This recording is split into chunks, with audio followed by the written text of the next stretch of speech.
Det er jo rigtig dejligt at få sådan et skulderklap.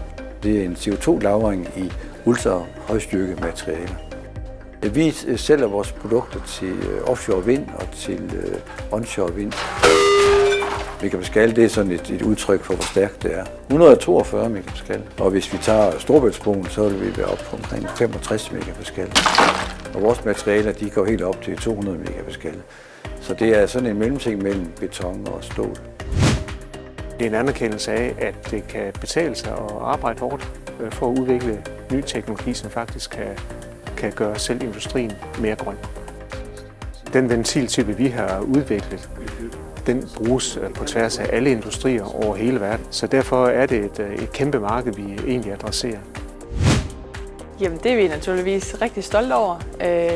Vi har været i Holstebro i rigtig mange år, så det er fedt at blive anerkendt. Det vi egentlig bare prøver helt basalt, det er at lave nye bakker ud af gamle bakker. Så det hele skal være i et cirkulært loop. Der er ikke noget affald, der skal være spildt. Vi bruger det simpelthen ind som en ny værdifuld ressource igen.